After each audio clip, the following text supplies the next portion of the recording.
Anna Petrova pulled her thin coat tight as she stood outside the grand revolving doors of the Harrington Hotel. Above her, gold letters shimmered against black marble. Inside those doors lived a world of chandeliers, quiet money, and rules she was still learning. She checked her reflection in the glass. Plain bun, no makeup, grey housekeeping uniform, invisible. That was fine with her. Her grandmother used to say, it is better to be invisible and kind than visible and cruel. Anna had carried that sentence across oceans, from a cramped apartment in Chicago to this towering building overlooking Central Park. She hadn't planned to become a maid. Back home, she had studied music for 2 years before life interrupted. Bills, illness, responsibility, but habits survive even when dreams pause. And her strongest habit was this: every evening at शाम के 7 बजे, she played piano. No matter how tired, no matter how poor, music was discipline. Discipline was survival. She entered the hotel lobby. The scent of polished wood and expensive perfume floated in the air. A crystal chandelier cast warm light over marble floors so clean they reflected the ceiling.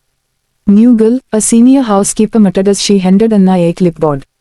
18th floor, private suite. Be careful. The owner is important. Anna nodded quietly. Important people did not scare her. Disappointment did. The elevator ride felt longer than it was. When the doors opened, the hallway stretched wide and silent, carpet thick enough to swallow footsteps.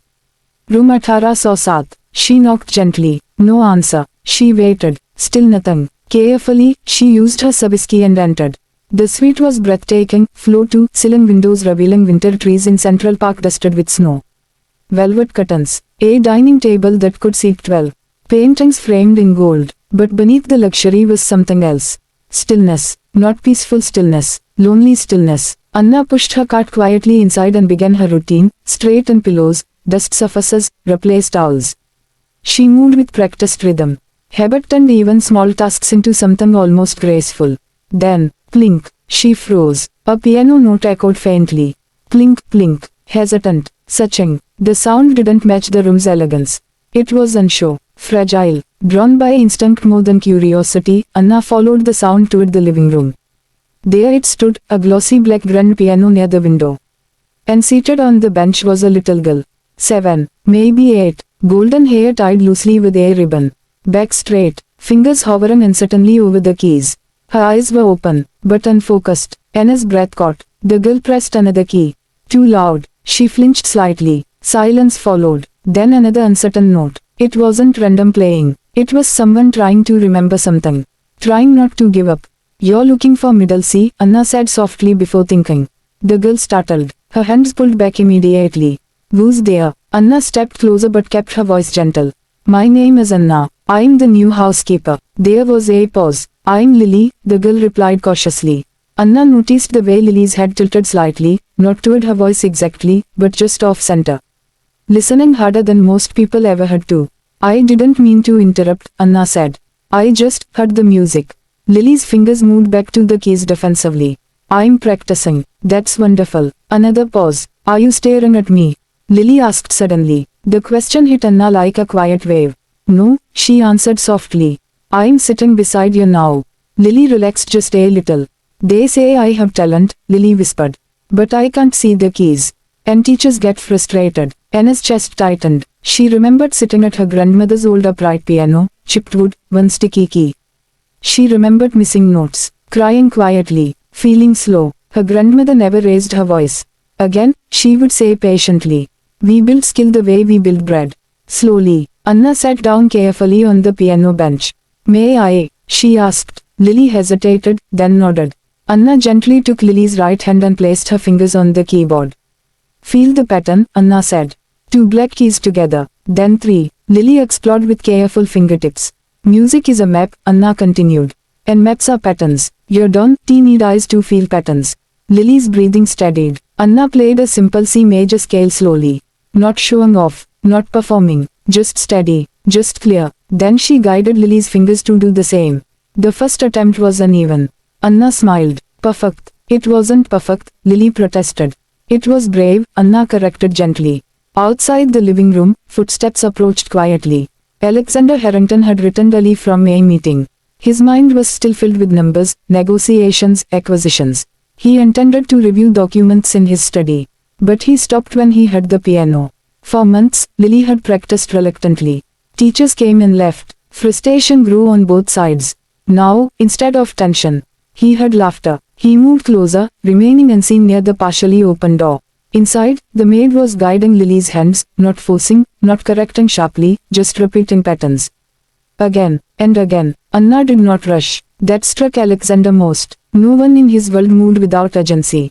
But this young woman treated time like it was generous. Lily missed a note badly. Instead of sighing, Anna leaned closer and whispered playfully, that note just wanted attention.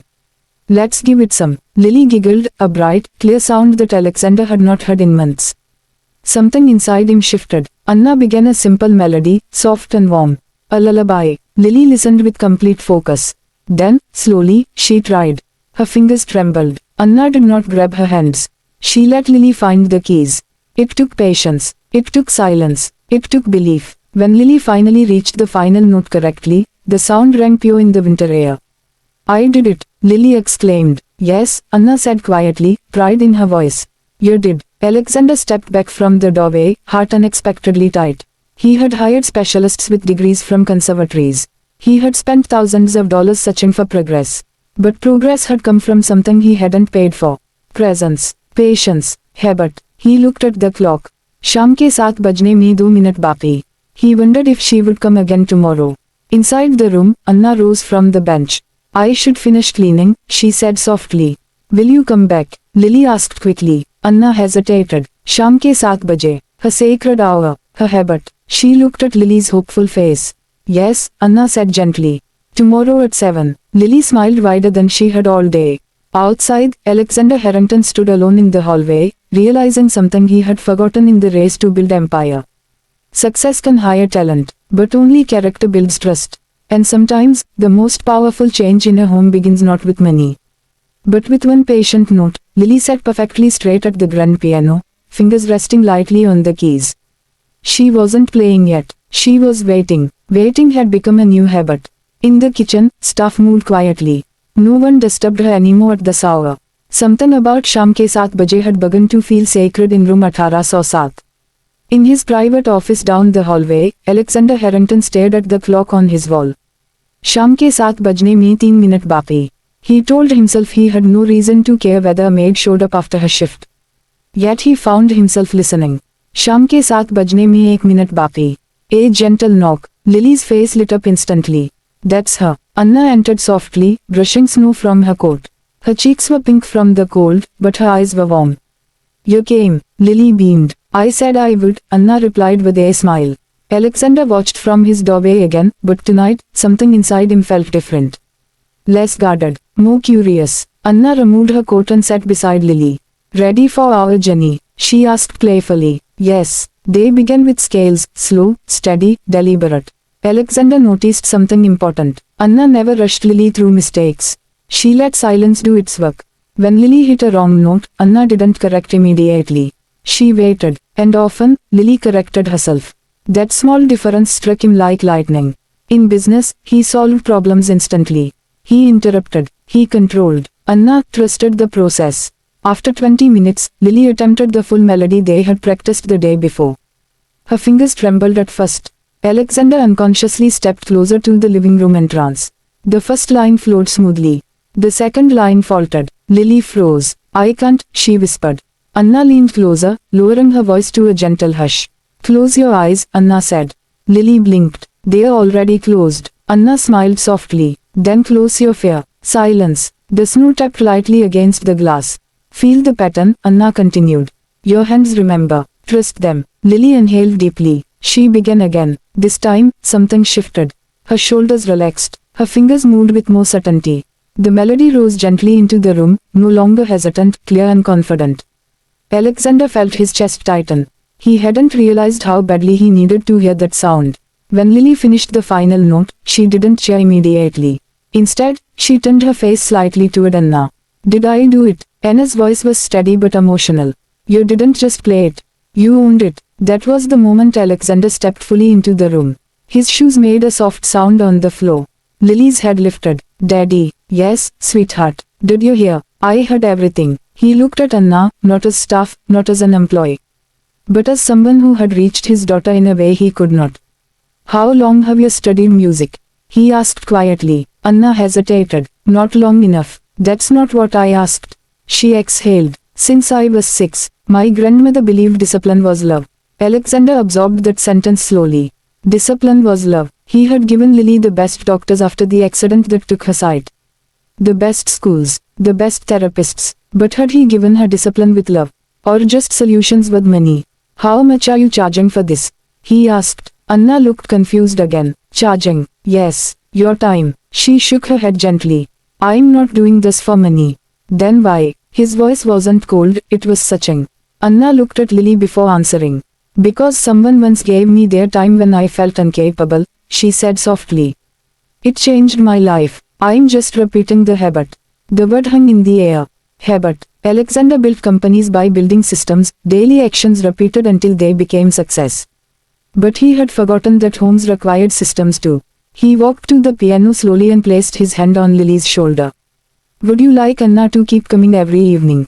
He asked. Yes, Lily said immediately. 7 o'clock forever. Alexander let out a quiet laugh, something that hadn't happened easily in a long time. He turned to Anna. From today, he said carefully, you are no longer housekeeping staff. Anna's eyes widened. Sir, you will be Lily's personal music instructor. I don't have certifications. I don't care about certifications, he interrupted gently. I care about results. And I care about how my daughter sounds when she believes in herself. Anna was speechless. For months, she had felt small in this building. Invisible. Now she felt seen. But more importantly, valued. Weeks passed. Sham ke 7 baje became untouchable. No meetings scheduled. No calls answered. Sometimes Alexander sat quietly nearby, pretending to work while listening. Other times, he simply watched. He noticed changes beyond the music. Lily walked with more confidence. She spoke with less hesitation. She laughed more often. One evening, after playing a more complex piece nearly flawlessly, Lily stopped and turned toward her father. Daddy, yes, when I grow up, I want to teach other kids who can't see. Like Anna teaches me. The room went completely still. Alexander swallowed hard. He looked at Anna, this young woman who had entered his home pushing a cleaning cart. A maid who carried a stronger habit than any executive he had hired. Later that month, Alexander made a decision. Through the Harrington Foundation, he launched a music accessibility program across the United States, beginning in Boston. At the opening event, reporters asked him what inspired the initiative. He answered without hesitation, a habit of showing up.